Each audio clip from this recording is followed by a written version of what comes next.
Check, check.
Welcome back to the Langley Event Center, home of another PACWEST doubleheader between Capilano and Langara. The ladies' matchup is in the books, a 1-1 final. And now it's time for the men's matchup. Langara entering today's match day 12, the final match day of the season. Top of the table and comfortably ahead on points. They will get the bye to the provincial finals next weekend in Squamish. They're on 23 points. Douglas are on 17 points in second spot. Capilano on 12 points in third spot. And VIU still with the slightest little chance to get in. They're on 9 points. Langara, 2 wins, 1 loss versus Capilano in 2025. A 5-0 win to start the campaign and defend their championship title of 2024. They then dropped the following decision 3-2 2 to the Blues before winning 1-0 last time out. Langara, as mentioned, guaranteed the bye to the gold medal game at Provincials and Squamish. Capilano need at least a draw to guarantee their spot in the playoffs with Douglas. If they were to lose and VIU were to win, that would mean VIU would squeak in on goal difference because they're tied head-to-head. They're tied on league wins and would be tied on league losses if those two results were to go through.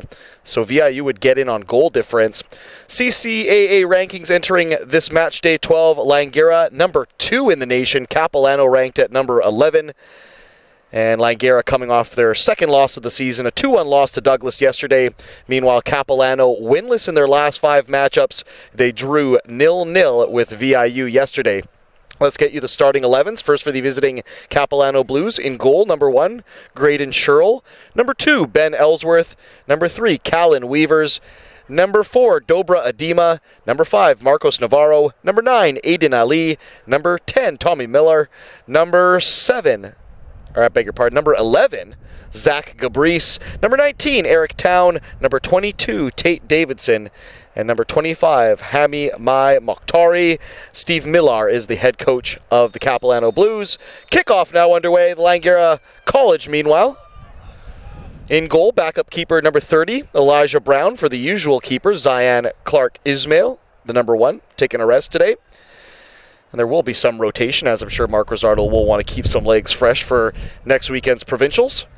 Zion Adlam, number 4, will start. Number 6, Akaro Omura. Number 7, Kazuki Nakanishi. Number 9, Maz Lafara. Number 10, Shinsuke Iwasaki. Number 13, Dante Talarico. Number 16, Owen Holscher. Number 18, Tyler McCall. Number 19, Taigo Shimada. And number 20, Yujin Minome. Mark Rosardo is the head coach for Langara, who, as mentioned, did do a bit of rotation there. Rodriguez Zagara not even in the lineup today, and of course he was honored before this one for his contributions to the club. He's leading the Falcons in goals, but they're not taking any chances with him ahead of next week's provincial finals. Also, Sebastian Soroto not in the starting 11 today for Capilano. He leads them in goals as well, so a couple noteworthy omissions.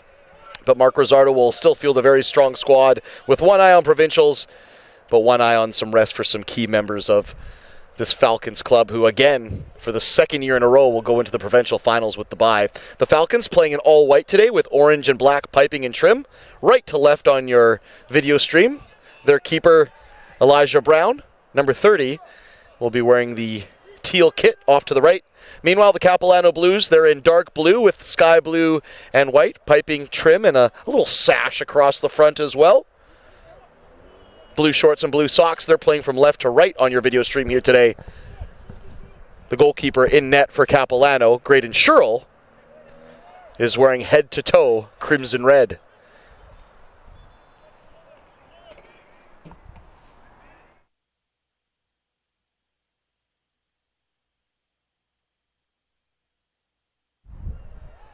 If you joined us for the stream of the women's matchup, VIU will get the bye to the provincial finals. Langara will meet Douglas in the playoff matchup. Capilano will be on the outside looking in as far as Squamish and next weekend is concerned. But the real story of last matchup was the fact that our broadcast tent actually cartwheeled down the bleachers here at the Langley Event Center. Almost took out cameraman Cato and commentator Corey. It was really saucy up here. The tent actually got destroyed. They had to throw it away. So we're working without a tent right now. So if you see lots of rain and stuff you don't usually see, it's because we have no protection. We're going a cappella up here at the top of the LEC. Of course, home of the CPL club, Vancouver FC. So if you're familiar with the setup of the stadium, it's not a crazy tall stadium. It's probably about 15 rows deep. So we're probably about a good 30, 40 feet standing over the field, but it's quite a ways to go when you look at a tent cartwheeling down the bleachers. It really is. We're at the bird's nest, so to speak, up here, the Eagle's Perch, as they call it, for Vancouver FC. And, of course, the WHL, Vancouver Giants, the junior team, they play right next door at the Langley Event Center, and the Vancouver Bandits basketball club, too. They also ply their trade right next door.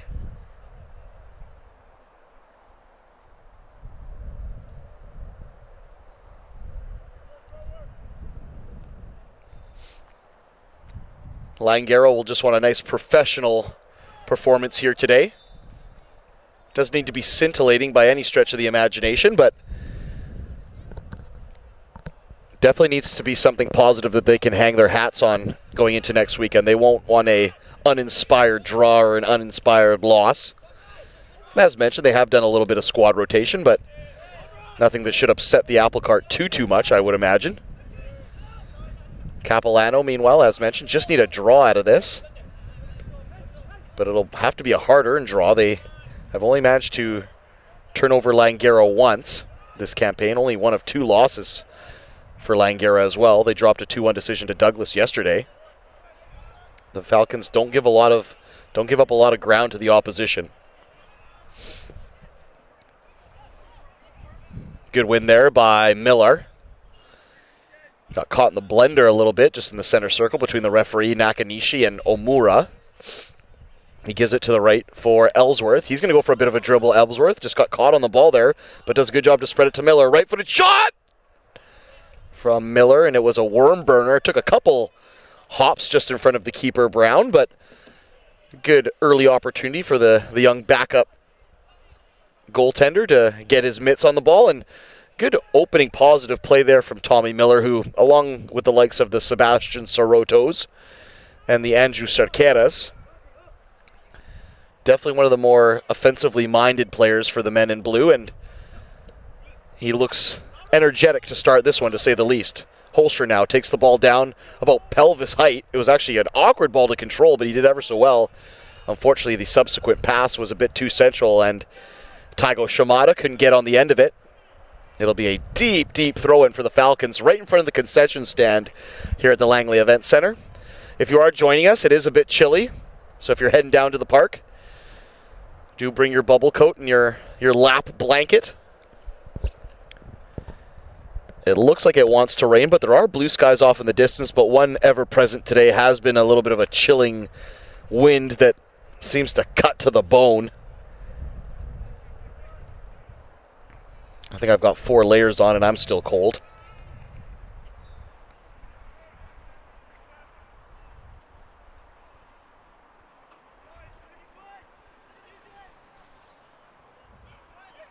Nakanishi was going for a long swashbuckling dribble up Main Street. I thought he might have been tugged back, but the referee says play on. And now the Blues have won a free kick up the park. And the referee with a very, very stern point there. I'm not sure what that was about, but he meant business, let me tell you. Looked like he was scolding a young child for putting their hand in the cookie jar there, the referee. Free kick the way of the Blues now. We're 7 minutes in, still 0-0. We're waiting for our first opportunity. We'll also keep you abreast of what's going on in the out-of-town scoreboard, because as mentioned, VIU can upset the apple cart here. I know I've used that term twice already, but, you know, some upsetting could go down here in the apple cart district. They could upset some things here, VIU, if they go ahead and get a result and Capilano don't manage at least a draw here. Through a maze of tiebreakers, VIU would somehow get through, if I'm not mistaken. Once again, the 3 tiebreakers are head-to-head record, so that would be between VIU and Capilano, which they each have a draw against each other, and they each have a win, both by a margin of 2-1, so exactly the same across 4 matches. The next tiebreaker is most wins. If VIU were to win and Cap were to lose here, they'd each have 3 wins.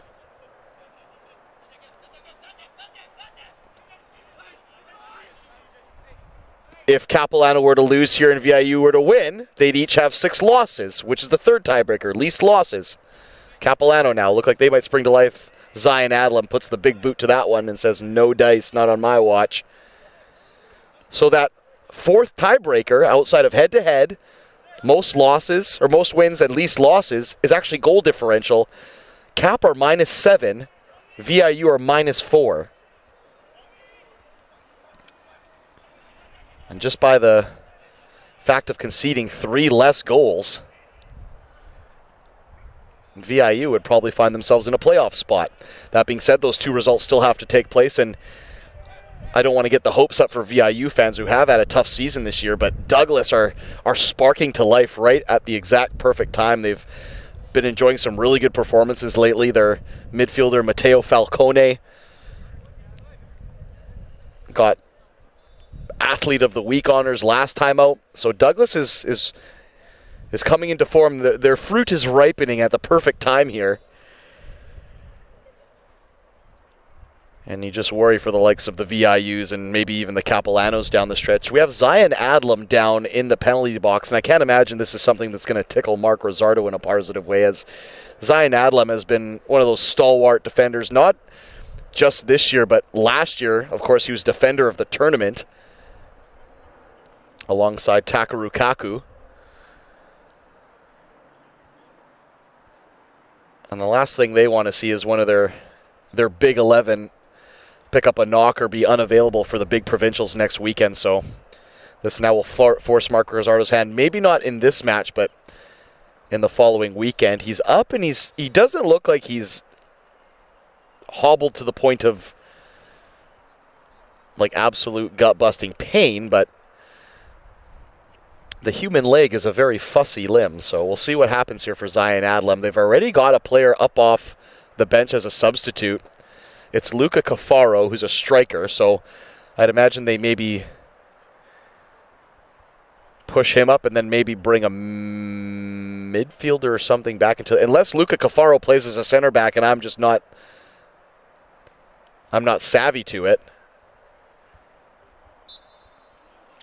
This will be interesting for the shape. They've actually they'll bring Talarico inside with Omura, I believe, and then maybe push Monome to the left. We'll have to see her for the shape. Either way, the absence of Zion Adlam, not just from a physical and, chemistry standpoint, they're going to miss him, but what does it now do for the lads who have to kind of makeshift ever so slightly on the park as well? Let's have a quick look at the out-of-town scoreboard.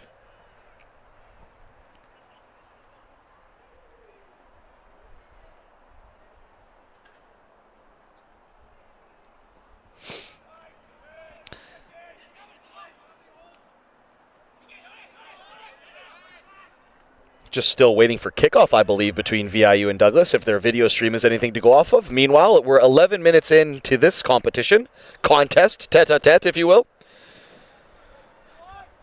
And it's 0-0, and no real chances so far to speak of. It's been fairly cagey. Tommy Miller's long-range effort is probably the one note of this one so far. Navarro wins it down, tries to play it inside for Ali, but the pass was sprayed a little bit wide.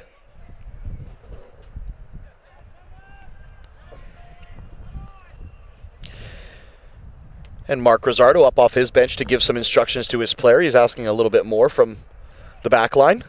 12 minutes in, still 0-0.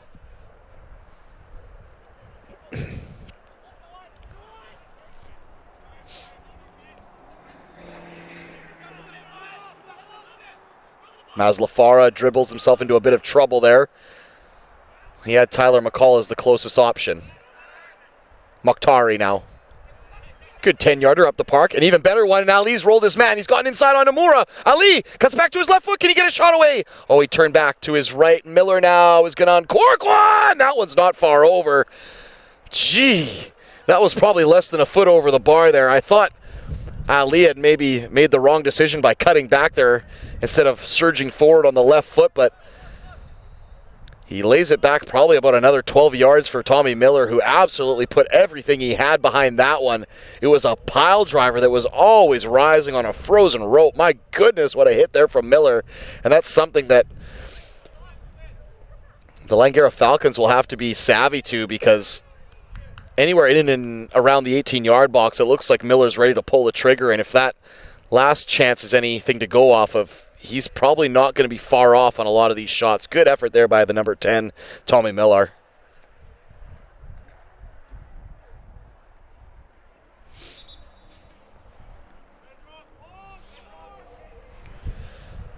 So both efforts so far in this contest have come off of the right foot of Tommy Miller from outside the 18-yard box, and both haven't been far off.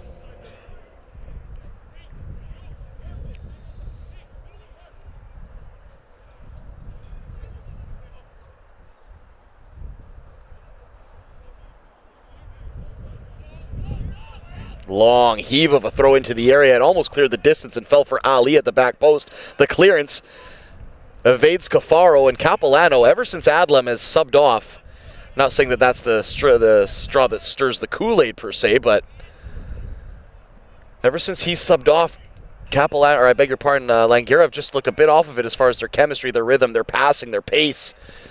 Capilano have sprung to life. Mazlafara again dribbles himself into trouble. Ali tries to get past 1, 2. Tyler McCall is taking no prisoners on that ball and just clears it. And that might be just what Langara needed there. Just a bit of relief as far as not having a blue shirt breathing down their neck every 5 yards.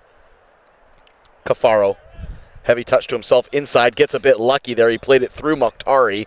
If he didn't, that might have been a break the other way. Talarico.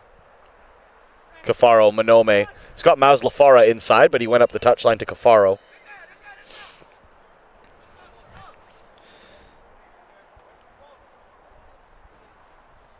Just looking ahead to this one when I was doing my pre-match prep, and I saw that the two leading goal scorers in the league were David Rodriguez-Zagara on their website, pacwestbc.ca. David Rodriguez-Zagara with 6 goals. Sebastian Soroto for Capilano had 6 goals. I thought we might have ourselves a wee little golden boot duel here, but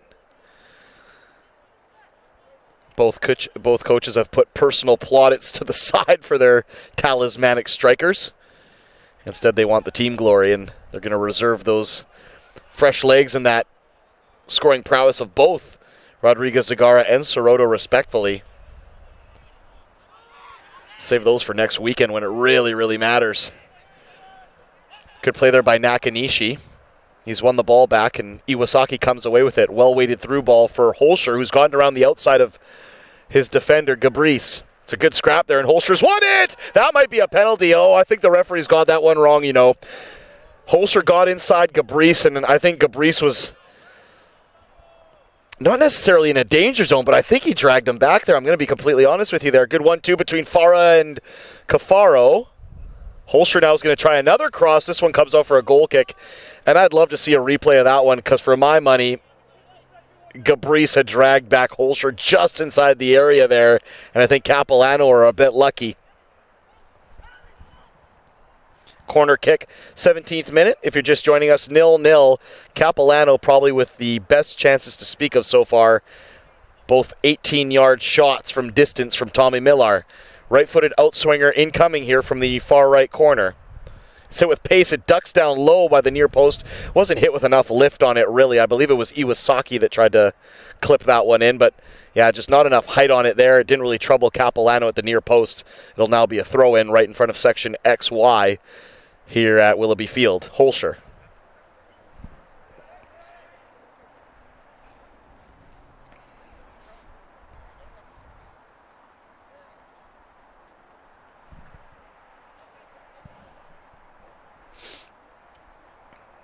Cafaro misplaced his touch, but it actually rolled fortuitously to the feet of Mazlafara. Cross into the area now.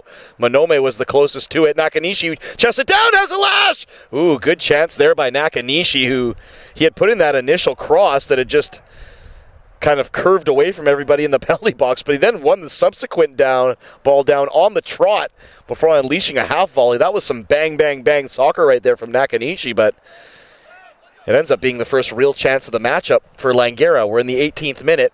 It's still 0-0. Nakanishi into Manome. Luca Cafaro wins the ball and gets crunched from behind. Once again, the referee may be playing prison rules here today, because I've seen 2 pretty clear fouls that have gone uncalled. Like I said in the last match, I love giving credit to referees when they make good calls, but I also like, letting them know when they don't. It's only fair, isn't it? Nakanishi, left-footed shot. That one's blocked and cleared by Ali as the sunshine now starts to peek out here at the LEC. We're just getting set for kickoff now between Douglas and VIU, so just a slight delay there. Nakanishi loops in a through ball, who I think was expecting a lot of Manome to try and get on the end of that one.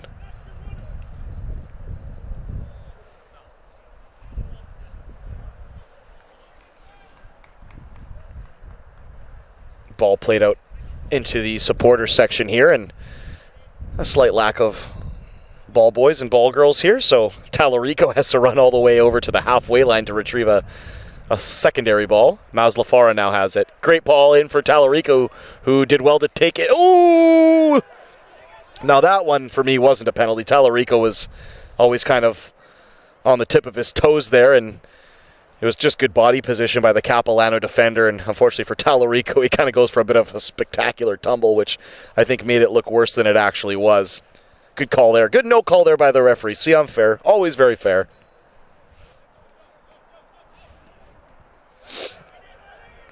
Goal kick for Graydon Sherrill. The ball takes a deflection to the right touchline. It's just blasted up the line by Holscher. Once again, that would have been a tough ball to reel in for Luca Cafaro, but he did his best. He's actually won a throw-in for the Falcons. We're in the 20th minute. It's still 0-0, but half chances for each squad at this stage of the game.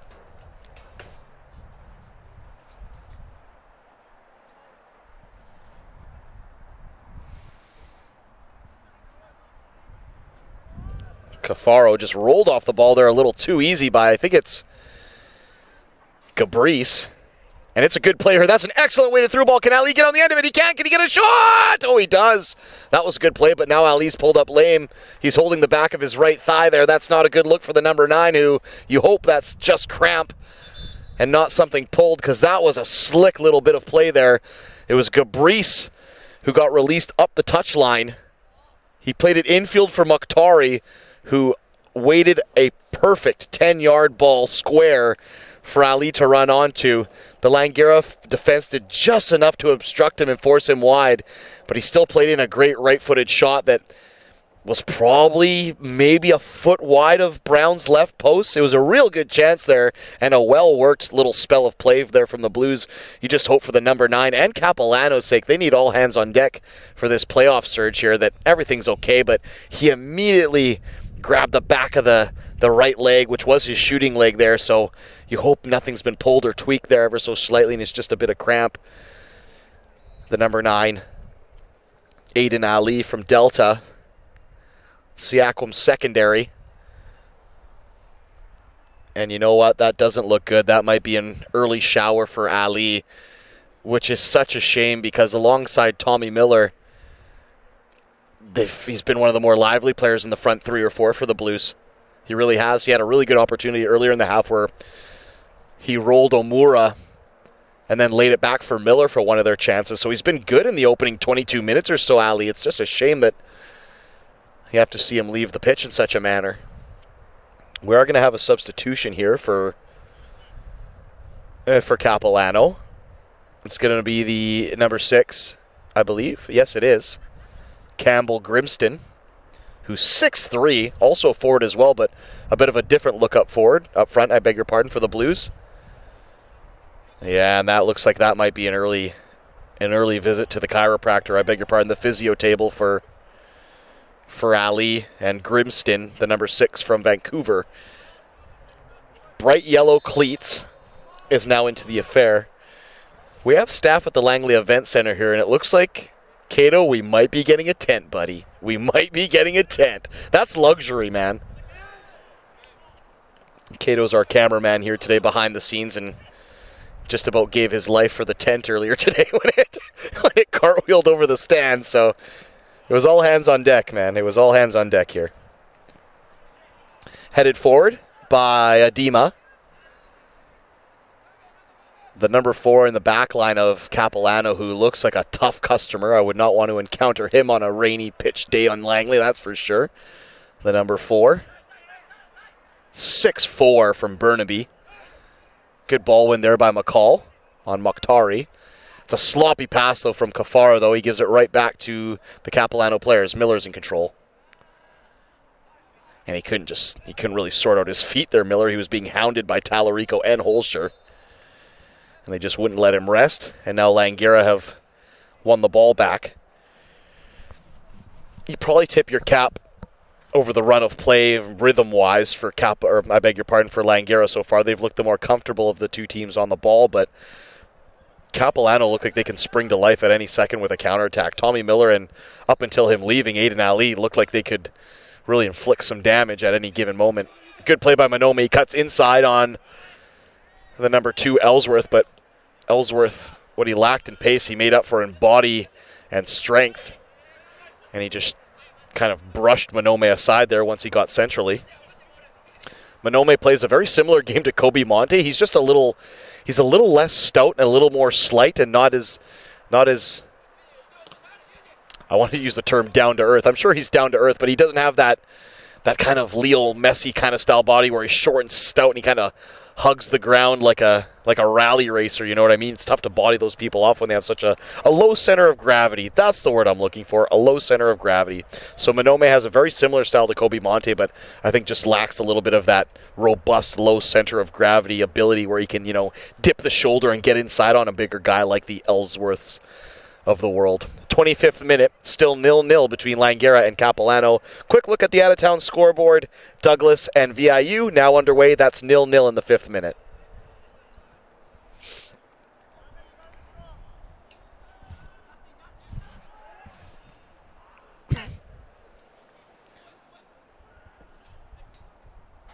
Ball lasered up the middle of the park. Nakanishi looked like he might try and chest it to somebody, but he let it roll, and it ended up being the right call because Cafaro was able to knock it back into the midfield, and the Falcons have kept it alive here and are bopping it around quite nicely. McCall thought about steaming it across. It ended up being a kind of a lifted through ball up the left channel for Maz Lafara. It came off the breadbasket of the defender, who I believe was Eric Town.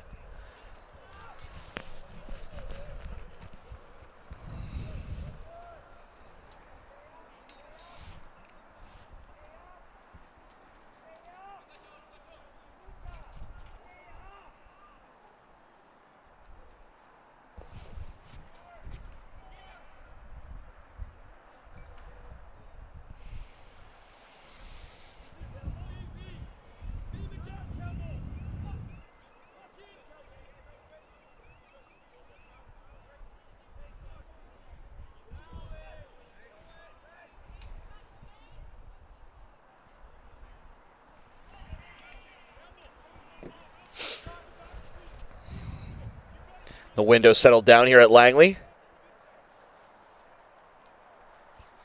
It's the stillest it's been this afternoon. 27th minute, 0-0 between Langara and Capilano here at the Langley Event Center.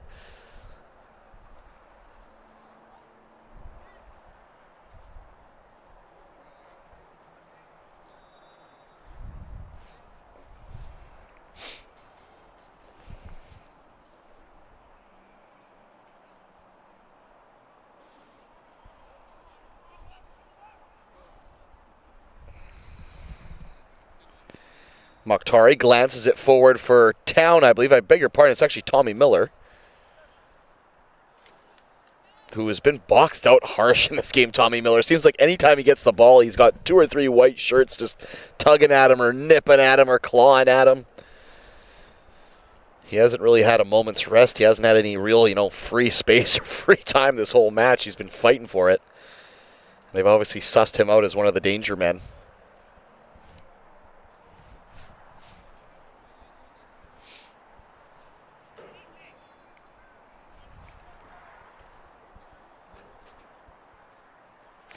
Long haul of a throw from Eric Town. What a barrel of a throw there. It bobbles around the outside of the 18-yard box. Mokhtari and Tyler McCall were in a bit of a joust there. It comes off the midsection of McCall, and it'll be a corner kick, right-footed in-swinger from the far right-hand side by the awesome concession stand at the Langley Event Center here, Willoughby Field, which is open for the matchup. So if you are coming down, come on down, get a tea, get yourself a Falcon dog. Throw a little mustard on it if you're feeling fancy. Come and enjoy a fun afternoon of soccer here at one of the hubs of sport in the Valley, the LEC. Interesting corner kick. I thought that might actually loop right back in and trouble the keeper Brown, but it had so much swerve on it, it didn't end up troubling anybody. It was in and out in a flash. No real problems there for Langara. 29th minute, still 0-0, and Brown will get his first chance to kick out the ball in quite some time.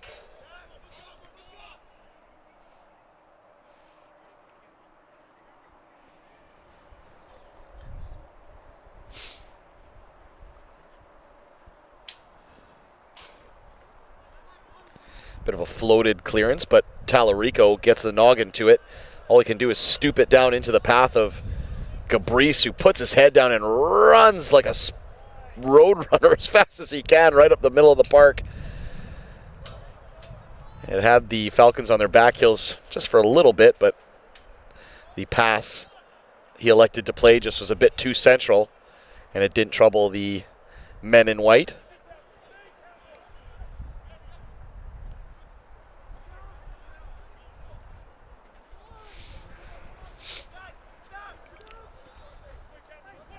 Masla Farah with his back to goal. He hasn't had a ton of touches today, Farah, and there's been a lot of instances where he kind of dribbled himself into trouble. That time he manages to keep the ball.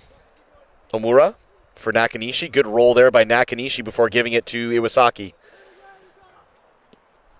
It was a good 1-2 play in the middle of the park, and Kafaro just couldn't keep it alive.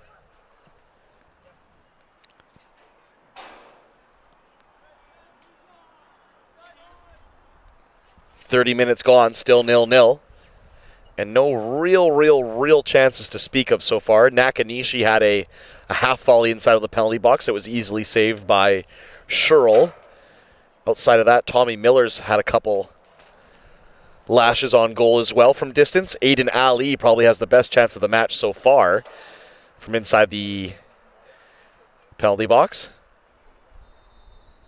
But unfortunately for him, he hurt himself in doing so. And now he's on the physio table. And we'll see if he gets back into this one. Handball there on Grimston.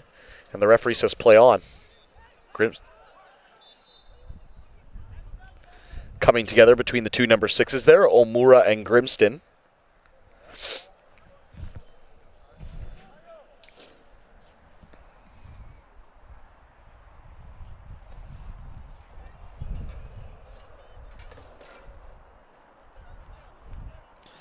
Quick look at the out-of-town scoreboard. VIU and Douglas still scoreless. That's in the 11th minute.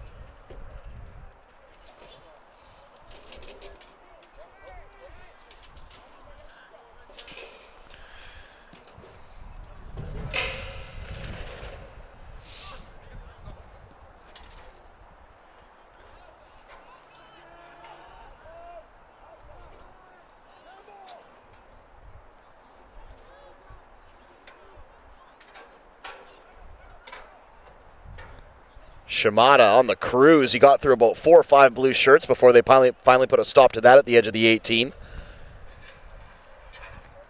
Nakanishi. That was a clever idea there from Nakanishi. He looked as if he wanted to clip in a cross into the penalty box, but played a fast no-looker into the path of Masla Farah. Unfortunately, it just had a bit too much syrup on it, and it got way too far ahead of the number 9, who's pacey at the best of times, but even he would have been hard-pressed to get that one. It goes out past the goal line. Goal kick, Sherrill. 33rd minute, still 0-0 between Langara and Capilano here. Match day 12 action, PACWEST BC style. Of course, we do have some pieces already set for next week's provincials. We know Langara will be in the gold medal game, but who they will be playing is to be determined. Douglas in second place. They'll be in the semifinals for sure. And they'll meet the winner of whatever happens today between Capilano and VIU, because like I said, Capilano needs at least a draw here. If they get a draw here, it doesn't matter what happens between Douglas and VIU. But if they don't, if they manage to lose, and somehow VIU can scrape a result against Douglas, it would be the Islanders who would squeak in on goal difference, if I'm not mistaken, with my tiebreakers.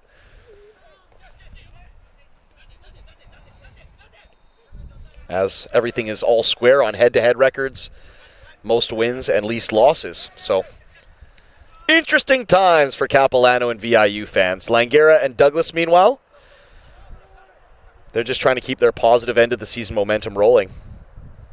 Holscher into Farah. Farah just got bodied off there. Luca Cafaro with a stern challenge, but a fair one on Gabrice. But it was a heater of a ball he played into Holscher afterwards, Cafaro. And unfortunately, Holscher Even with his clever touch, couldn't settle that one down in enough time to give himself a chance. Gabrice looked like he might get around the back line. He did.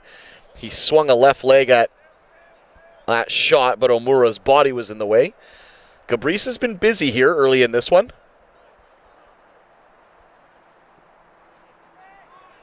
He almost conceded a penalty, which for my money probably was a penalty when he wiped out Owen Holscher in a scrap just inside the 18-yard box. Inside the 18-yard box, I beg your pardon, in the opening 10 minutes or so. Mazlafara. Mokhtari.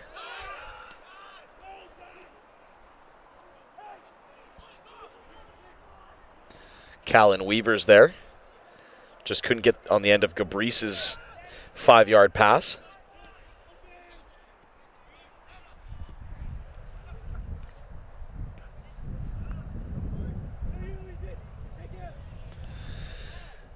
Manome for Nakanishi.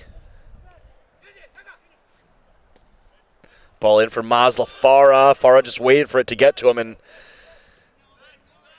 by the time it was even close, Callan Weavers had already sussed it out and stepped right in front of him, so it's been a tough half for Mazlafara.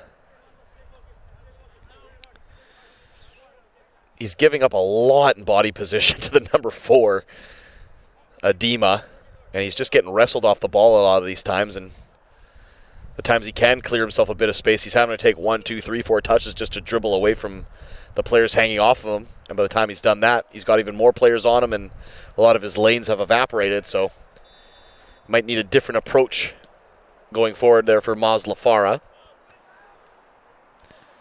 The speedy winger, who of course lit up Capilano for a hat trick on opening day. The third goal was something to behold. Good hold-up play there by Cafaro. The poked ball forward, just couldn't find the on-rushing Holscher, though. We're in the 36th minute, make it 37th now. Still waiting for our first goal here between Langara and Capilano. Aiden Ali, the number 9, who came off with a little bit of a thigh strain, it looked like. He's up off the physio bench and taking some warm-up paces, so if you're a Capilano fan, that's promising news. This is also promising here from Capilano. Mokhtari, ball into the area, looking for Grimston. He's bodied out, though. It falls down for Ellsworth. He has a lash. It was a half-hearted lash. Didn't get past the first line of defense. Good layoff there by Nakanishi. But an even better win by Navarro, who didn't shy away from that challenge. Gabrice trying to get to the outside of McCall. Gabrice just got too far underneath that cross, and it soars over Brown's head and net. Over to the by the far corner flag. 37th minute, approaching the 38th. It's still 0-0.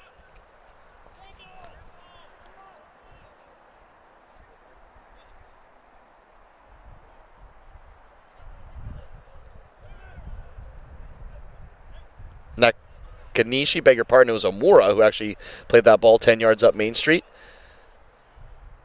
Cafaro had a tough time controlling it, but thankfully for him, he had, I believe it was Iwasaki in his neighborhood to help him clean up the pieces. And now a good switch of play has found Talarico linking up with Manome. Good play there by Manome as he's gotten to the outside of Ellsworth. Can he keep his pace going? Ellsworth had to lunge in, but he hasn't gotten the ball. And Manome with a low hard cross. It took a deflection. That will be a corner kick. Good play there by Manome, who looked like once again Ellsworth might be able to just keep him at bay with that long reach. But Manome, like I said, put his head down and very Kobe Monte-esque. Just ran it to the byline, or the goal line, I beg your pardon, and ended up unleashing a nice little cross. It'll be a corner kick. We're in the 39th minute.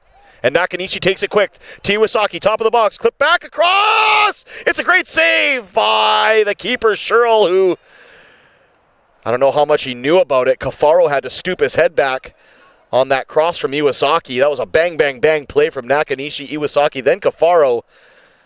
And Holscher was there ready to pick up some pieces if Sherrill had dropped it, but the keeper was spot on, and he had to be there. What a sequence from the Falcons. And credit to Nakanishi. He kind of sussed out that Capilano had gone to sleep there on that corner kick, and he played it short to Iwasaki in the box. Good play there by the Falcons.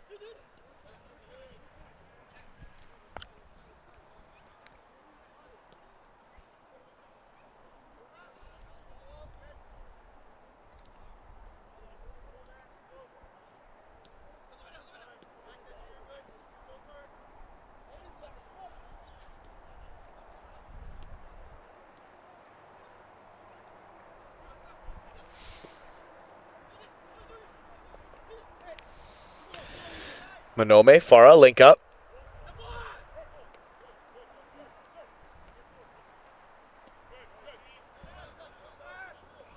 Mokhtari. Headed duel there with Omura, and then Mokhtari slew-foots his man Talarico. Right in front of Mark Rizzardo. Out-of-town scoreboard, 18th minute, still 0-0 between Douglas and VIU.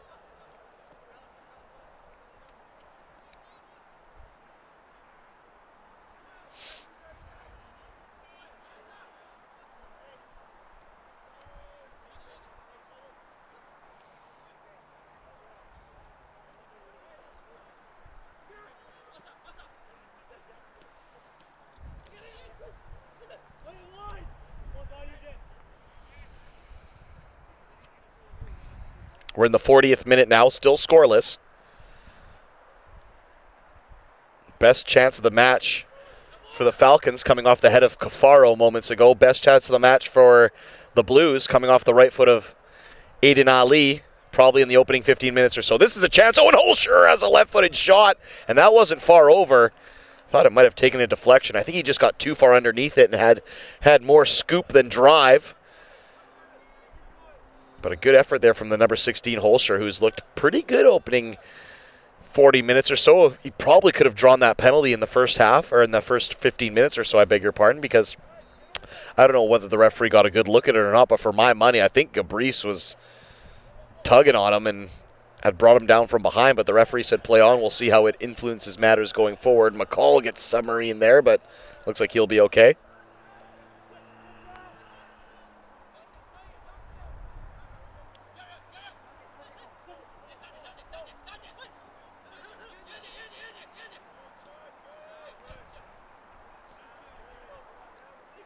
Manome infield for Omura, who's going to play a stinger to the left channel for Masla Farah to take it down. Good play there by Farah. He had to take it down on a dime, and he did it. To his left foot, Farah cuts it across, low, hard, blocked there by Weavers.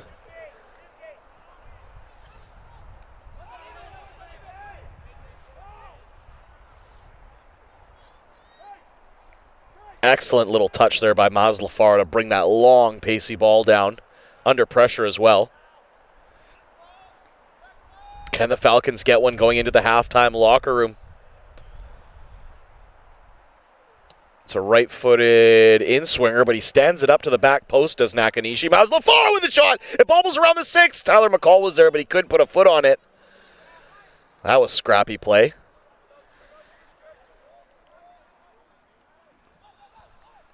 We're in the 43rd minute. Still 0-0, Langara and Capilano. PACWEST BC action here on match day 12 at the Langley Event Center. Farah gets it around. It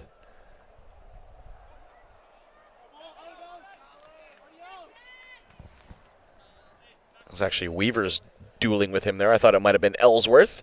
He pokes it out for a deep throw-in after it looked like Farah might have actually conceded the goal kick.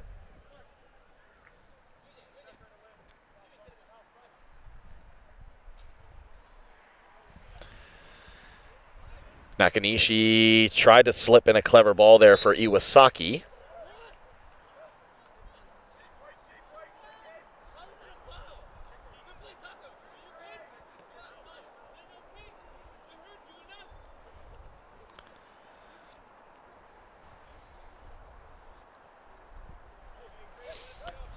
Omura had an earful there for the referee, who was just telling him, yes, yes, number 6, I heard you. That'll be all of that.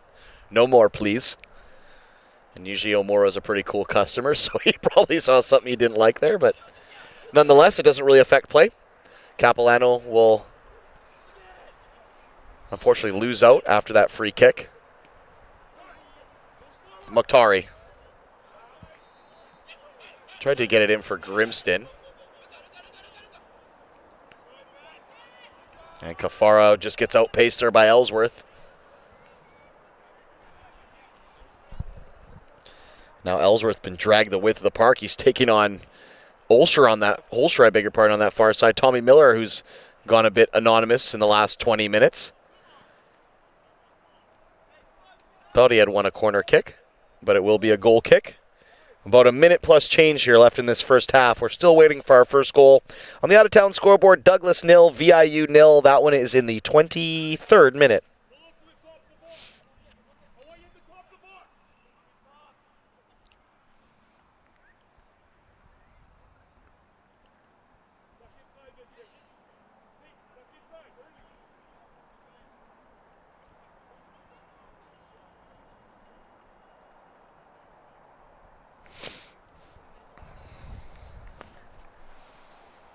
Long throw from Eric Towney. Pretty much threw it down on the penalty dot. Mukhtari takes a shot. That'll have a deflection. Another corner from the exact same spot with time ticking down on this first half. And how big a goal would it be for Capilano if they could just inch out ahead heading into the halftime locker room? The Gatorade and the orange slices would taste that much sweeter.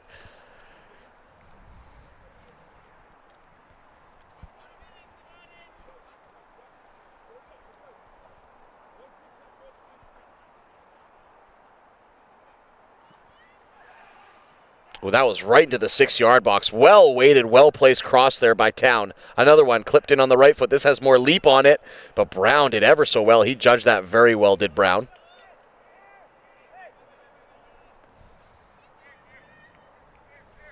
As it looked like it was lasered in there, and the second wave and a heap of bodies. Brown dealt with that one quite cleanly, if I do say so myself.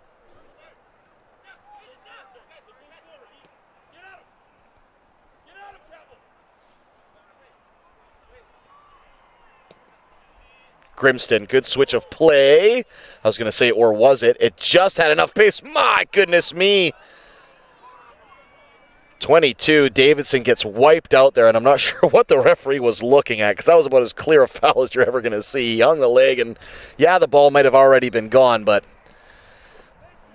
it was a robust tackle to say the least. The referee today has pretty much left the cards and everything in the pocket. He's letting them play.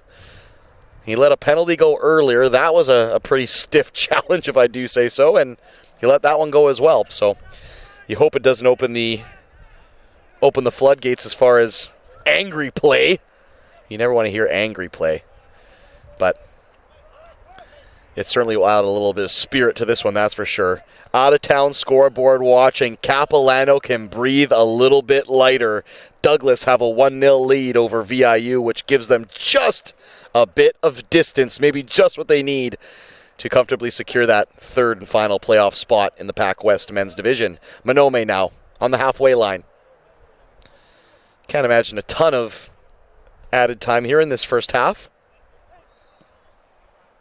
Nakanishi in the middle of the park for Farah. He's wrestled off of it. Miller, with Tyler McCall on his back, gets it forward for Gabrice. It was a clever ball looking for Davidson, or was it Mukhtari? I beg your pardon, it was Mukhtari.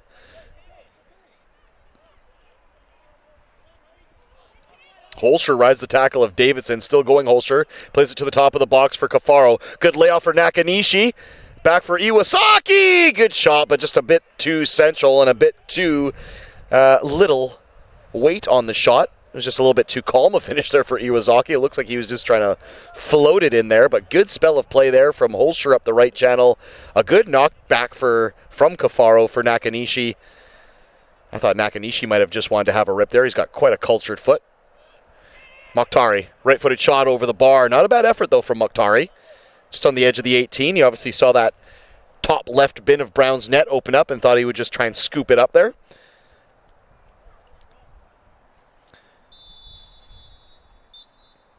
And that will be the halftime whistle from the referee's lips. It's been end-to-end stuff here. Langara, probably the better of the two squads as far as run of play, but Capilano have had their chances. Tommy Miller, Aiden Ali have all had cracks on net.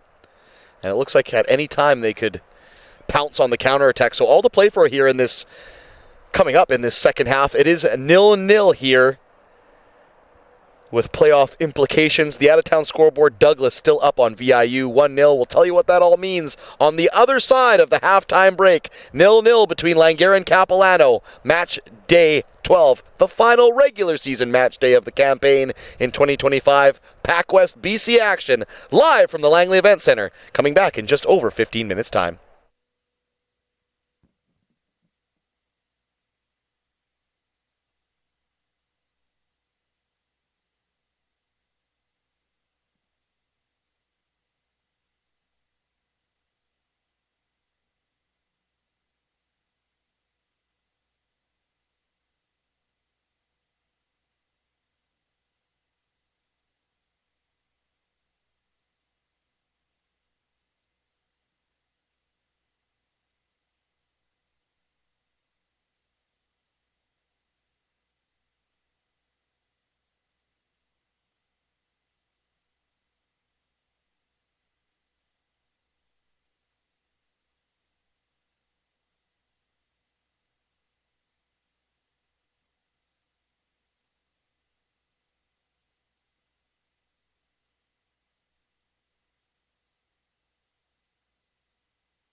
Back underway here at the Langley Event Center, the home of another PACWEST BC doubleheader, this time between Langara and Capilano. Match day 12, the final match day of the regular season. Langara have already booked their spot in the PACWEST BC Provincial Championship matchup. That's coming up next Sunday in Squamish. Capilano, meanwhile, still a bit of work to do here, but things are going their way. All they need is a draw. But they might not even need that now, as Douglas are leading VIU. So if VIU were to go ahead and get a result, 3 points against Douglas, that would mean that Capilano would absolutely need a draw, but at the moment it hasn't come to that. So Blues and their fans breathing a little bit of a sigh of relief. 0-0 the score after the first half. No real gilt edge chances to speak for either squad, but there were some half chances. Probably 2 or 3 apiece, but we're still waiting for our first goal here. Capilano winless in their last 5 matchups. In their last timeout, a 0-0 draw against VIU. Langara, meanwhile, have only dropped 2 losses all season, but one of them was yesterday against second spot Douglas. Langara, number 2 in the rankings heading into this weekend. Capilano, number 11. And as mentioned, Langara headed to the gold medal game regardless of what happens in this match or the other matchup. Capilano needing at the very least a draw if VIU were to go and win. Langara, though, do hold the season record over these Blues. 2 wins and 1 loss. A 5-0 win to kick off the campaign. They dropped a 3-2 decision in the return leg before Nakanishi's lone marker lifted them over the Blues 1-0 in their last encounter. But as mentioned, still scoreless here between the Blues and Langara. Langara wearing their all-white strips with orange and black piping and trim. They're playing from left to right on your video stream. Their goalkeeper, Brown, is in all teal off to the left. Meanwhile, the Capilano Blues, they're playing from right to left on your stream here today. They're in dark blue with a sky blue sash and a little bit of white lettering, piping, and trim. Their goalkeeper, Sherrill, is in head-to-toe crimson red. Foul the way of Capilano.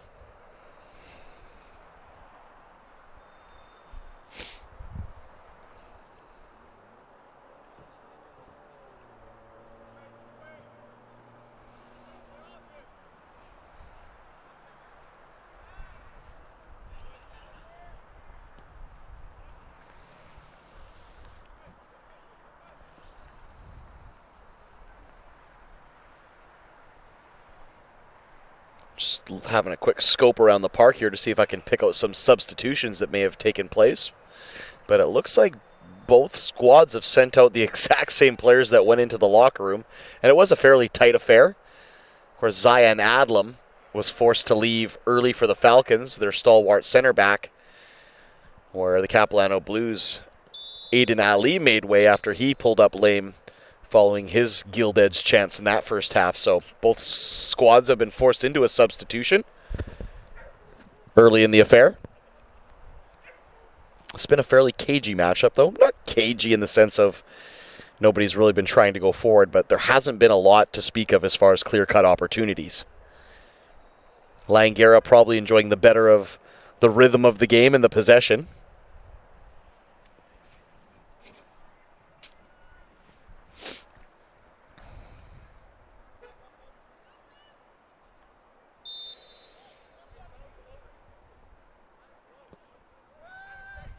Long floated ball by Adema right up the heart of the park, but not really dealt with by Langara. It falls down for, I believe it's Tommy Miller. It is Tommy Miller. He's going to try and take it to the goal line and try and get it across. Good play there by Tommy Miller to stand on the ball.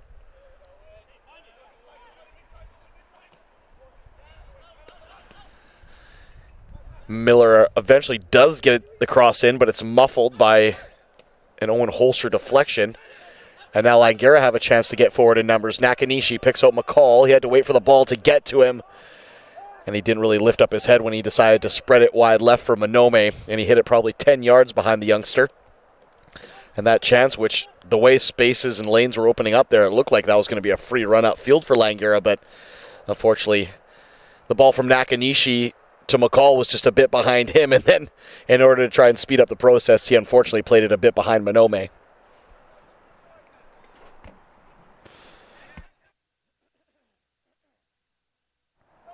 Good diagonal switch there, finds Owen Holscher. He's going to take on Davidson. Inside, then outside on Davidson, but it's good patient defending by Davidson, who now all of a sudden is stranded. He's going to play it up the middle of the park. Good play there by Davidson as well.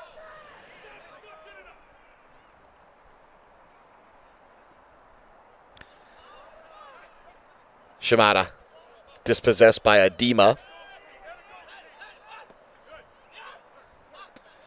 Miller has it, but he's got 4 white shirts to try and take on. He needs a little bit of help here. He might get it from the substitute, Taillefer, who did well to get in front of Omura. And he just tried to roll it between the legs, did Taillefer, the West Vancouver native.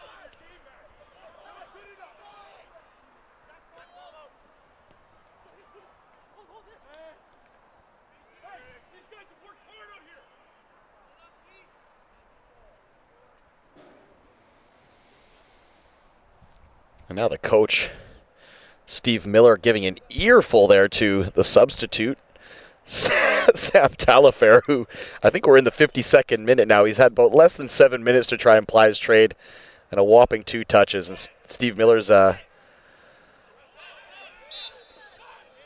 liking the effort being put forward by the young number 21. So there is a demand here down the playoff stretch, especially in a game like this where it looks like opportunities offensively are going to come few and far between. Young 21 Sam Taillefer might have to take his touches when he gets them. And Steve Miller showing him a bit of tough love for it.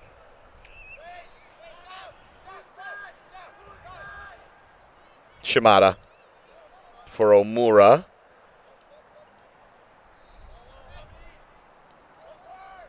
Played up the park for Nakanishi, who takes a first-time touch in for Cafaro. He's in a bit of a dogfight with 2 blue shirts now, Cafaro. He does enough to just win it back for Holscher. Look at the out-of-town scoreboard. Douglas was up 1-0.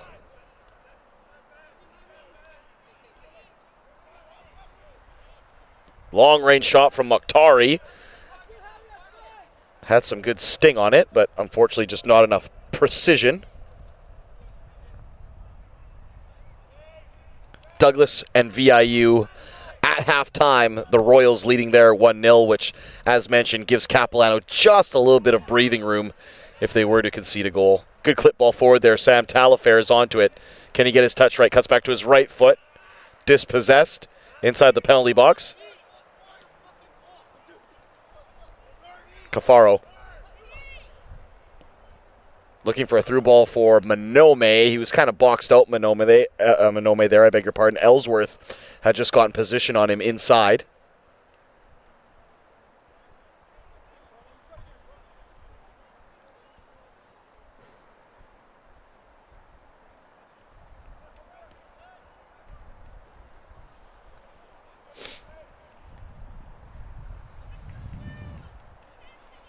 Throw at the halfway line. We're 54 minutes in, still scoreless.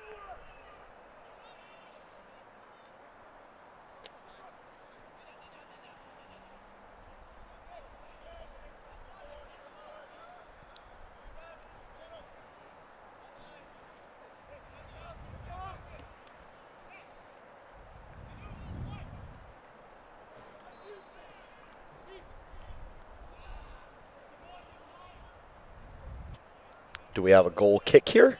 We do. I thought it might have just taken a slight deflection. And it will be Graydon Sherrill's ball.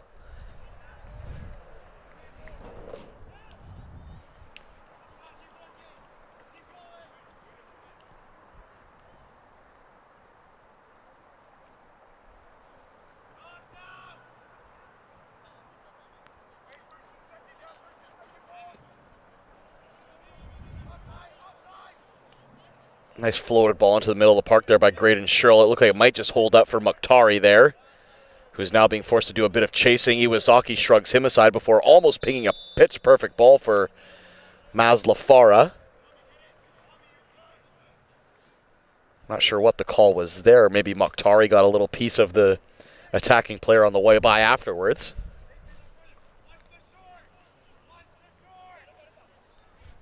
'56th minute. And could this finally be the opportunity for Langara to open this game up and really force Capilano's hand?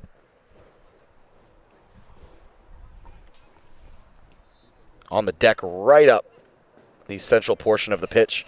Nakanishi then tried to lay it off for Maslafara.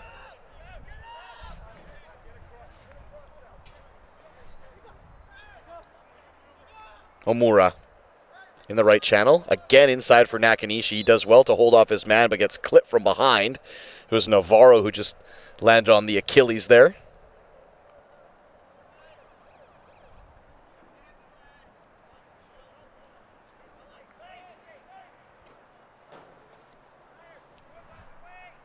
Omura. Shimada, who's been very quiet by his standards. Shimada, I'm not saying that he hasn't been lively and put in the work today, but usually he's in and amongst everything in and around the penalty box. Perhaps just a bit of a different role here today. He's playing as a bit of a right back, it seems. McCall waiting for options, pokes it into the path of Holscher, who shoulders one, shoulders two, gets a shot away, but he couldn't sort out his feet there, and unfortunately he just clipped it off harmlessly. Probably about 2 meters wide as well. Unfortunate for Owen Holscher.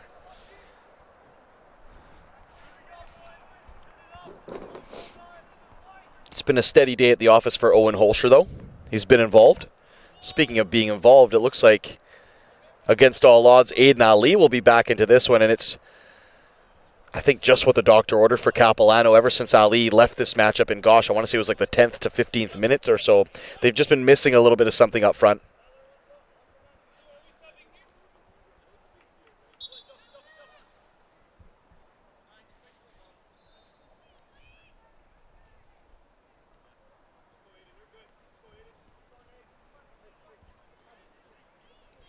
It'll be the young substitute, Sam Talafer off, number 21, and Aiden Ali, number 9. Back onto the park, and we'll see how that hamstring or quad or thigh holds up. I didn't know what the exact diagnosis was.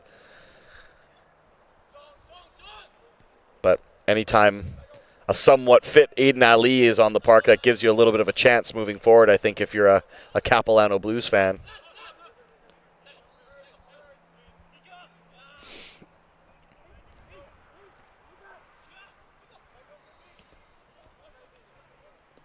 Good layoff from Maslafara. Iwasaki stood on the ball, unfortunately, and it just took the steam out of that attack. We're in the 59th minute. It's still scoreless at the Langley Event Center here between the Langara Falcons and the Capilano Blues. Risky defending here by Ellsworth. He might have just wanted to shepherd that one out. Oh, and Luca Cafaro, something's happened here. The defender Ellsworth played his cross off, looked like the shins or the knees of Cafaro, and he immediately went down, so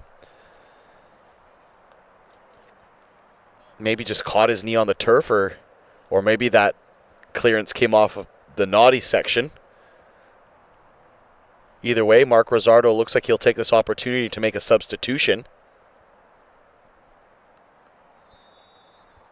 It'll be the number 12 coming on, Lazar Scoro.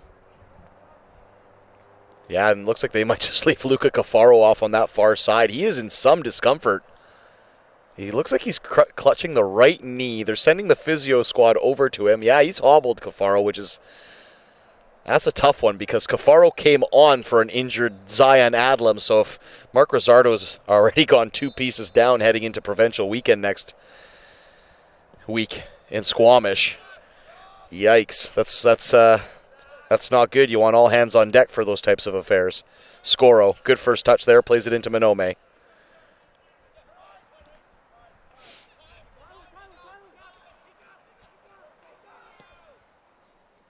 Omura laces one to the left corner flag, taken down on a dime again by Maslafara. He has excellent control on some of those aerial balls. To the top of the box for Scoro, back for Minome. Just not a lot of real estate to work with there. McCall thought about going for a shot, and he touched the ball with his hand, unfortunately, when he slipped on it.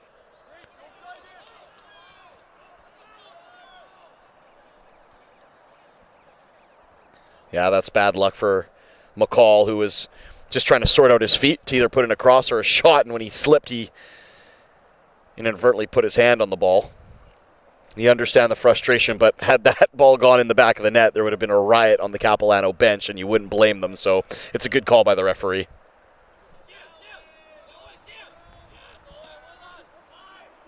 Navarro.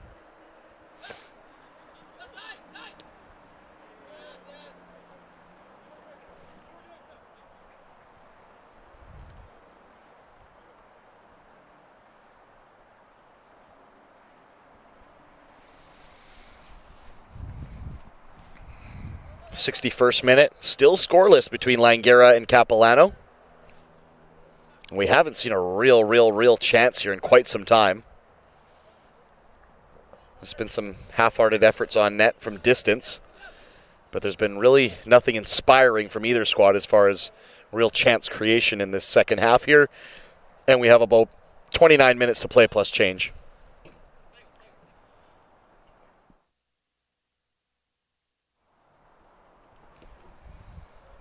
Yeah, and Luca Cafaro's gone right to the physio bench here under the Langara Falcons tent.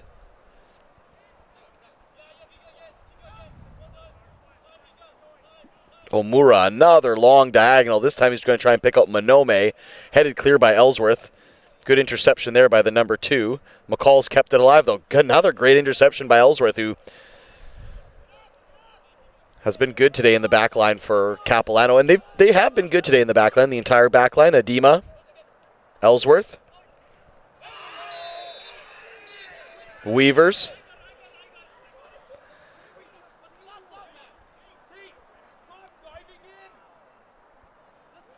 Tate Davidson gets caught diving in there, and it'll be a yellow card, and every single Langara Falcon was lobbying for that call, and the referee almost had to shush them first before he could go over and deal out the discipline to Davidson. It was a yellow card, but my goodness me, Langara, they had their singing voices on for that one. They were letting the referee know in no uncertain terms that that was a yellow card, and I'm sure the referee fully agrees. He brandishes, the yellow card to the number 22 in blue. And now Langara in the 63rd minute will have a chance from a long-range bit of set-piece service.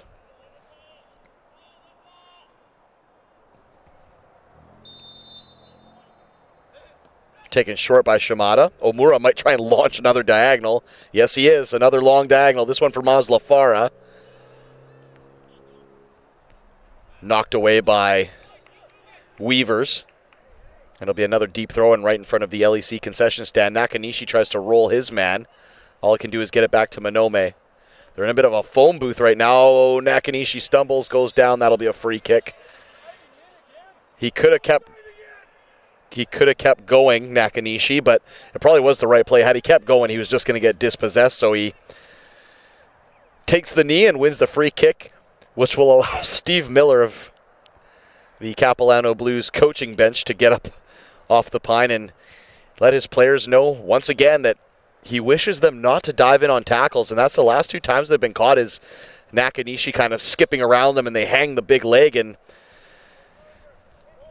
you might get away with it once or twice outside the penalty box, but if you start doing that in and around the 18-yard box, you're going to cause your defenders real trouble. And the last thing they want to do is hear the beckoning call of Graydon Sherrill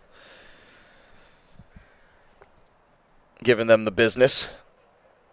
So Stephen Miller's trying to nip this habit of leaning into tackles in the bud, so Capilano don't have to feel the pain of a Langara goal, which, who knows, might come here. 65th minute as a right-footed bit of set-piece service. It takes a hop. The keeper palmed it away, and there was a couple Langara Falcons who got there to the rebound first, but I think it was adjudged by the referee that they had fouled the keeper, so he blows the play dead, and Sherrill will have a chance to get his club forward. It's the 65th minute. It's still scoreless, but Langara are growing into this half more and more as it goes on.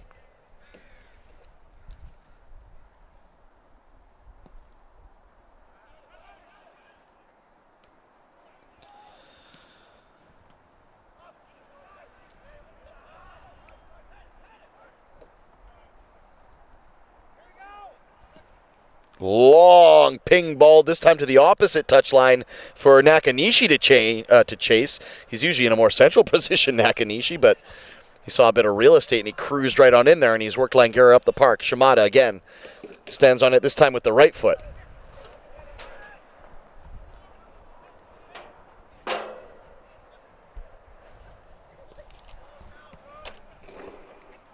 Shomura.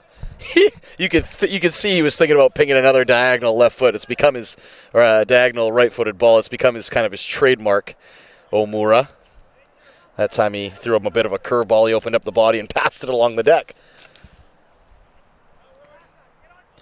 Yeah, Capilano look like they don't have a ton of ideas going forward. They're sitting in an awfully low bunker in the way that they're really not having any variety of a press moving forward. They're sitting at the halfway line and they're letting the back four of Langara play it around, including those long pinged Omura diagonals.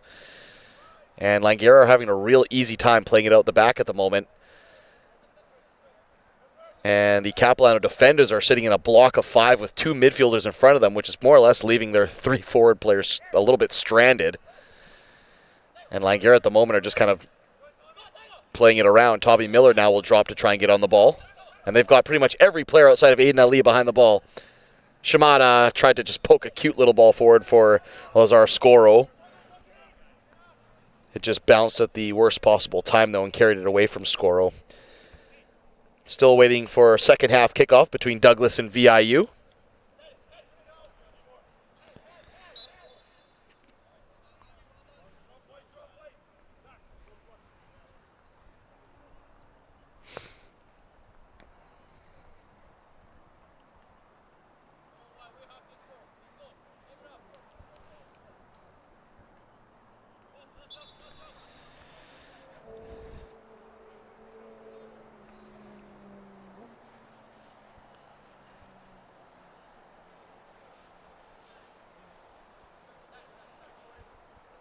This could be just what Capilano needed.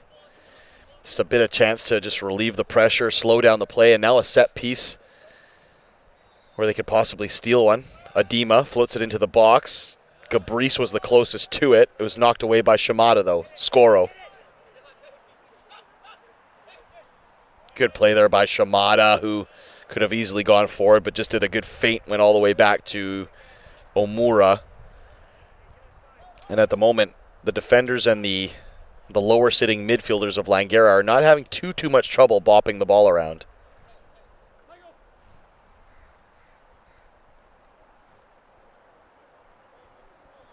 Omura on the deck for Maslafaro. He's got McCall. He leaves the ball a bit short, but McCall was savvy to it.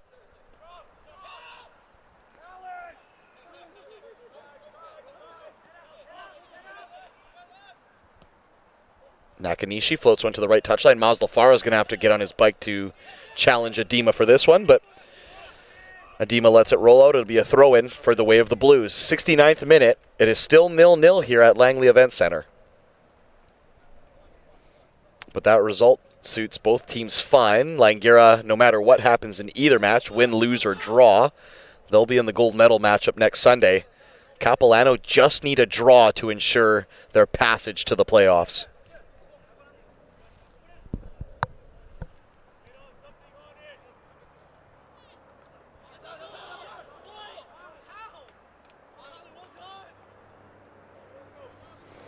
Bit of an awkward collision there. I believe it was Mukhtari and McCall, which has left Mukhtari down in a heap just down in front of Mark Rizzardo's bench.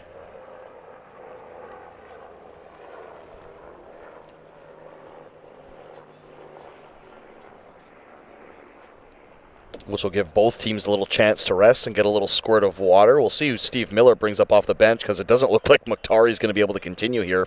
He's off the park, so the match will continue, but young Mukhtari might be in line for an early shower with 20 minutes to go here. We're in the 70th minute now. 0-0 is the score.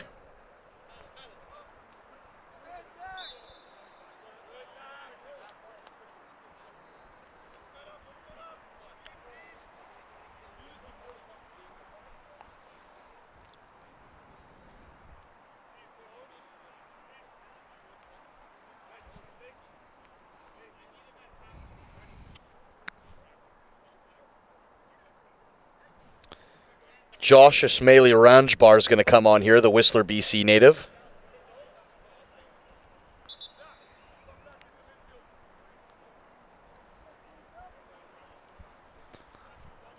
Yeah, it looks like Mokhtari's night will be over. I believe it was Mokhtari. Just let me give a quick scan of the field so I'm not saying anything I shouldn't be. Yeah, it is Mokhtari.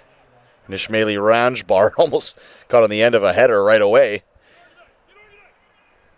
What an inclusion that would be. And that's a shame for Mokhtari. He's been very good today for Capilano. Of course, he picked out that pass for the onrushing Aiden Ali in that first half, which, for my money, is still probably the best chance of the match.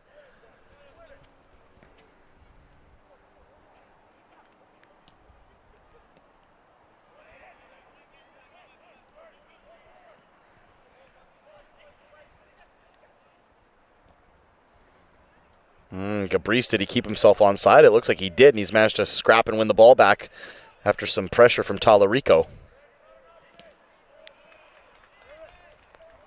Gabrice sees his cross opportunity. Blocked, 72nd minute, 0-0. And Capilano trying to carve something moving forward. We're just about getting set for second half kickoff in the other matchup between Douglas and VIU. The Royals in control there, 1-0. Of course, the women's matchups were earlier today. We now know the final playoff picture. It'll be VIU, the first seed. They'll play in the gold medal match on Sunday. They'll meet the winner of Langara and Douglas. Capilano will be on the outside looking in after having brought home silverware the previous season. So definitely lots to improve on there for the Capilano Blues ladies as they'll look to reset their extremely high standard that they've carved out for themselves over the years. Shimada on the deck for Lazar. Scoro, that is. And now Minome. Shimada. Clever ball in for Nakanishi. He's going to get it into Mazlafara. Can he get on the end of it, the Somalian? He can't. Like I said, probably one of the faster players on the park, Mazlafara, so if he can't reel it in, nobody can. Good effort there, though, by Nakanishi and Farah. 73rd minute. Scoreless here at the Langley Event Center.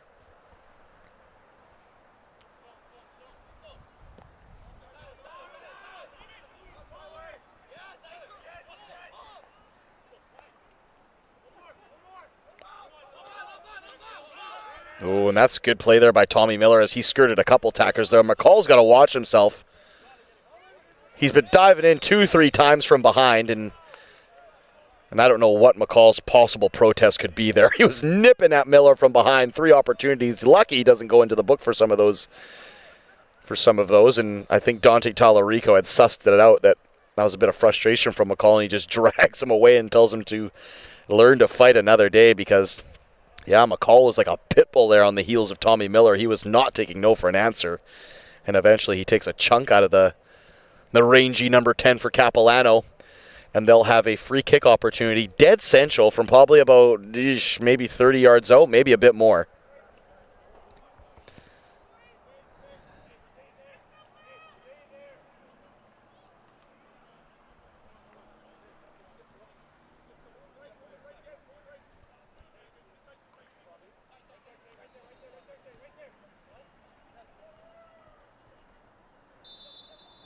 Tommy Miller standing over it, as is Aiden Ali, but it's going to be Miller's all day. Ooh, he hit it with some pace, but it just didn't have enough real kind of dynamicism to it. Dead central, took a hop pretty much on the 6-yard line. It looked like it might have handcuffed Brown, but the pace and the eventual dip into the turf didn't really do Tommy Miller any favors on that free kick. Tyler Miller, good weighted ball to Talarico on the left touchline. Holscher now. Gets through Ellsworth, I believe. Still going there. Good battle between Ellsworth and Owen Holscher, who are very kind of similar body types.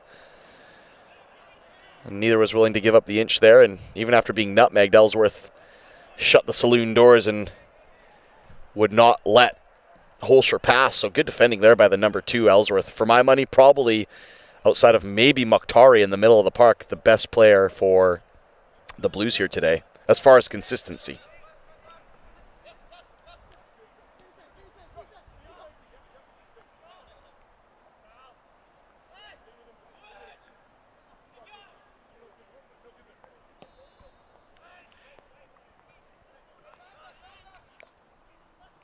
Iwasaki wins the ball down, but it wasn't cleanly.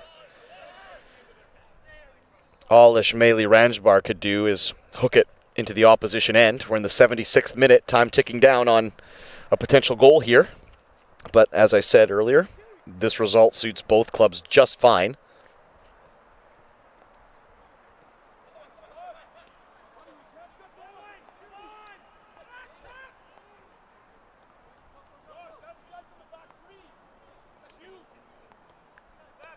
Davidson under pressure can only play a 10-yarder up the park right back to Shimada. He plays in a delicate little ball that Nakanishi tried to backheel into the path of a laterally running Maslafara, but it was cut out by Capilano. Good defending there by the Blues.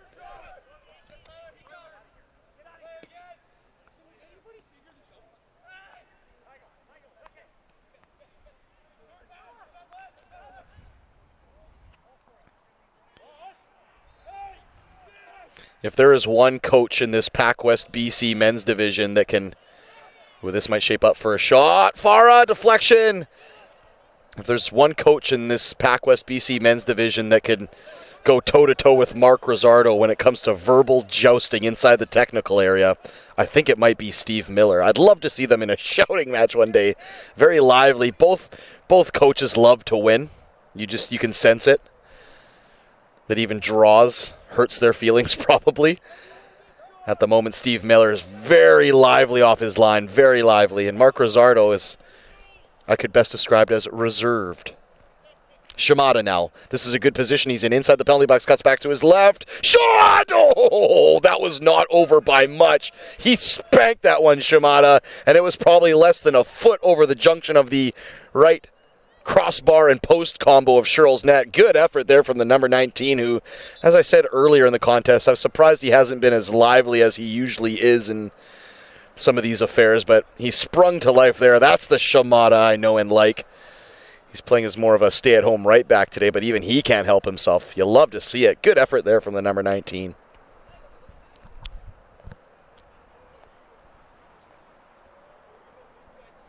Ishmaeli Ranjbar just peeling off the tensor bandage there.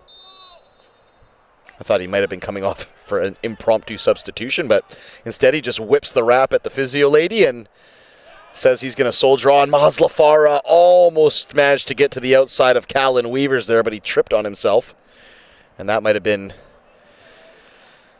a tough haul back for Weavers had Farah managed to get around him. He doesn't give up a lot for pace. 79th minute, make it almost 80th.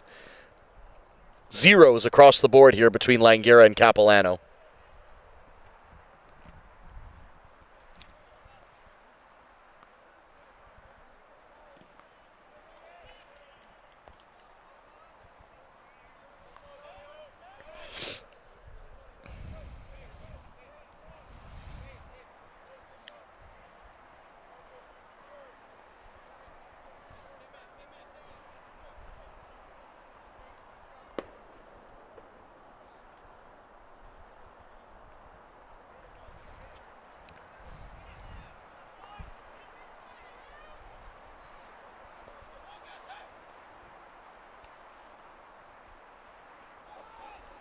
Long floated throw. It's falling down here. This might be great for Capilano. It was the substitute Ishmaeli Ranjbar who just couldn't get the right purchase and get over top of that ball. All he could do was kind of harmlessly side-foot it at the goal, and Brown didn't even need to touch it. He just let it flash by the post out for a goal kick.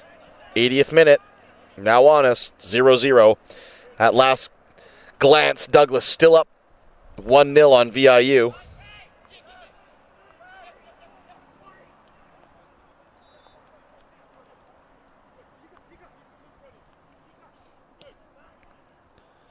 And that might be curtains for VIU. We have a chance here now brewing.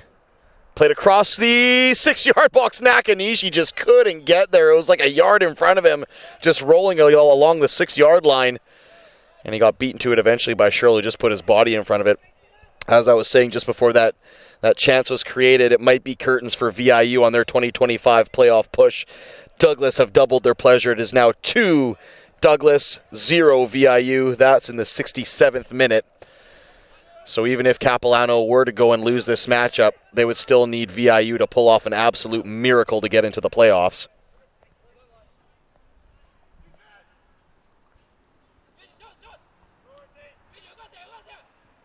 Manome, infield for Iwasaki. That's a great layoff for Nakanishi. Left-footed shot! Oh, and Nakanishi, usually from that range on a left foot. He scored against Capilano earlier in the campaign from a similar range. He almost got a second one there. Just a nice little delicate layoff from Iwasaki, too. He didn't just side-foot it blindly looking for a player. He just weighted it and directed it perfectly into the feet of Nakanishi, who then rolled his defender, and with a little bit more precision finishing there from the Japanese midfielder. We might have had our first goal of the contest. We're in the 82nd minute. It's still 0-0 here, and time ticking down on a potential goal.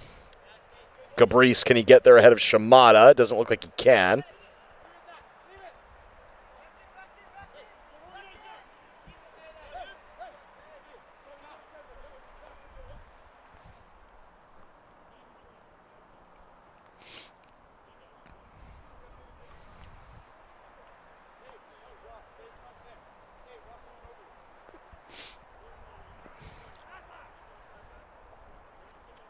It actually turned out to be a nice day after our tent went rolling down the stands earlier today. At least we survived this game. A little bit of sun, no wind, no rain. I thought for sure we were going to get rained on, but somebody's looking out for us here at the Langley Event Center. Somebody said a little prayer for us.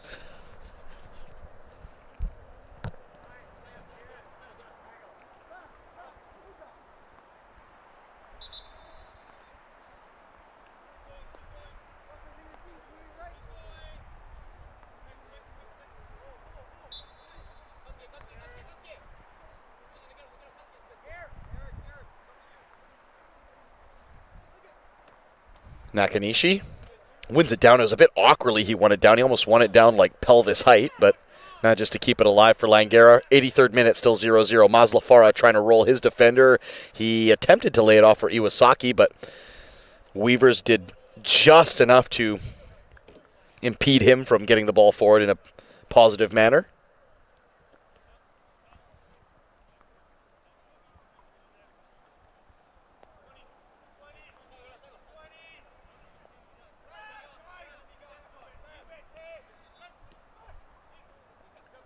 Omura thought about stinging in one of those diagonal balls. It's opened up ever so slightly in the right channel. Great dummy there by Iwasaki. Him and Nakanishi have a real understanding here. Can he put it across top of the area? No one's there. Clever play, though, by the number 10 and the number 7. The two Japanese teammates linking up in the last couple spells of offensive play for the Falcons. Good stuff there, and just what I'm sure Mark Rosardo wants to see heading into crunch time in the playoffs. Some real chemistry, some real understanding, and just some real fun being had out there. I think they're enjoying their football at the moment, the Falcons, and they have been all season. They've been the class of the men's division here in 2025.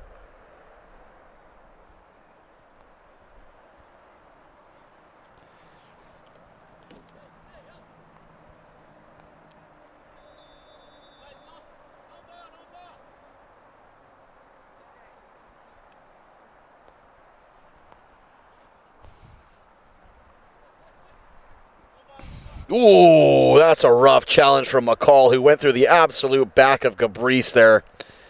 And the referee's counting him out for McCall now. The referee's at least being fair with that. That's good refereeing, because McCall's walloped people from behind at least 2 or 3 times in this match. And I said in the one probably about 10 minutes ago where he was clipping at Tommy Miller that he's lucky not to go into the book. This time he absolutely clobbers Gabrice, and rightfully so. He'll go into the referee's pocketbook with a yellow card, Tyler McCall.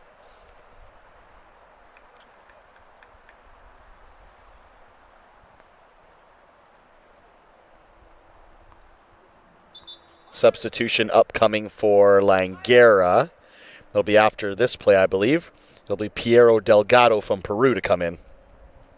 Oh, he's actually going to come in now. Tyler McCall's been pulled off, and good call there by Mark Rosardo. The last thing he needs is another player sent off or even getting hurt on a meaningless tackle. 5 minutes left to go in this one, and Langara, win, lose, or draw, get exactly what they need, a gold medal game. So good call there by Mark Rosardo. Just save some of his troops, the legs, the effort, and potential suspension. 86 minutes, still 0-0. It looks like we might be in the future for a 0-0 draw here, right in line for one, I should say.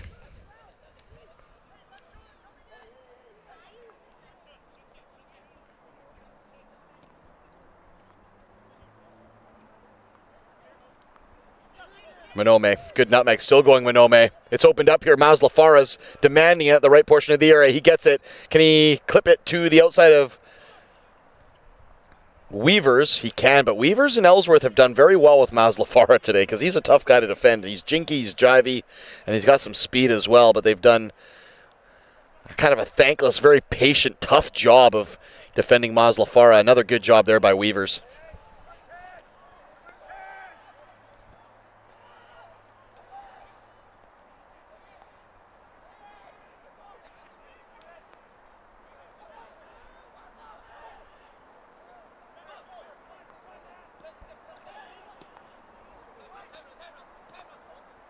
Talarico rides the tackle of Ismaili Ranjbar.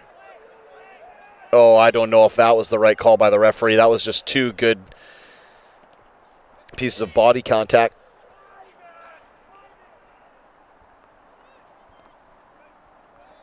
Davidson gets in to make the block.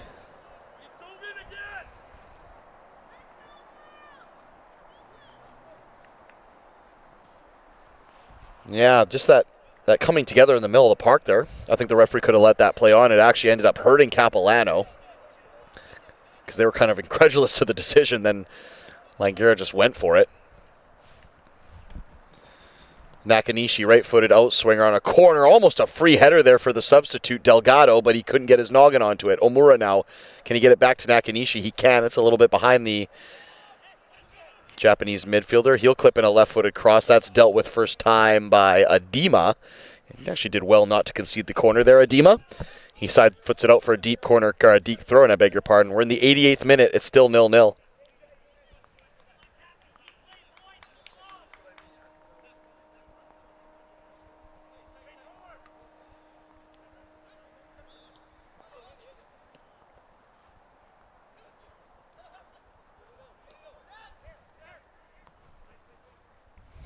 Omura. He's asking for options short. He'll get Delgado. Farah. Good intertwining play there with, I believe it was Scoro.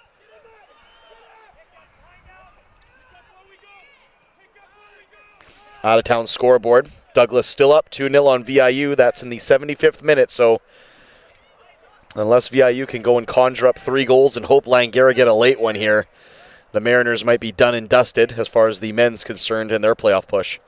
Good take there by Iwasaki. Tried to cut it back for Piero. Oh, sure! Just misses the net. Oh, he hit it first time.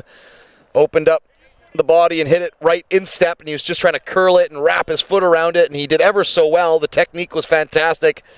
Inches wide there. Almost a late winning goal there for the number 16. We're in the 90th minute. And I can't imagine a ton of stoppage time outside of, well, maybe Cafaro went down by the far corner flag, and you also had Mukhtari down in a heap, and now you've got 2 more Cap players down in a heap, so we might have 2 or 3 minutes added here.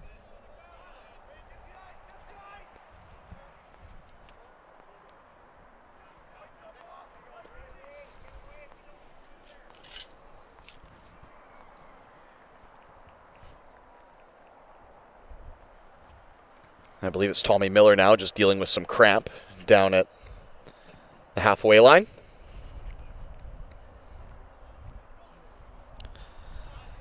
Done and dusted are the Mariners. Douglas have made it 3-0 over VIU, that with 14 minutes to play. So once again, unless Capilano concede a late goal here and the Mariners storm back for 4 straight goals, looks like Capilano will secure their spot in the playoffs, the final spot, the third spot behind Douglas and the bye-winning Langara Falcons.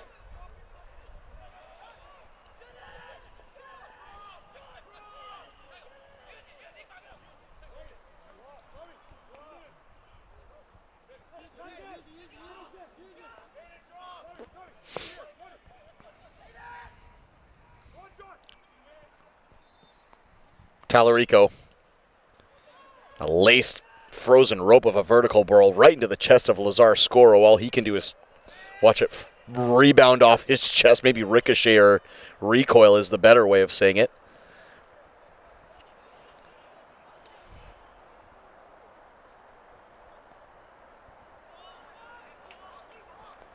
Piero Delgado does well to win a throw in there for the Falcons.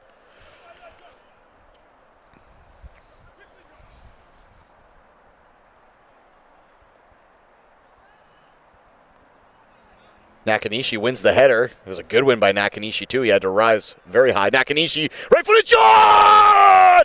Oh, man! What a goal! On the volley, number 7, Nakanishi buries it!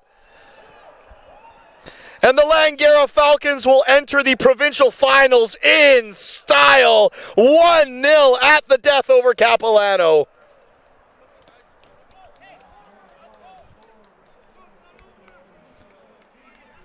Oh, how sweet was that? Nakanishi's been buzzing in and around the 18-yard box all night long, and I was saying he was linking up so slickly with Iwasaki and that Mark Rizzardo would be pleased as punch just with the endeavor and the creativity, but my goodness, take a bow, son, tip your cap.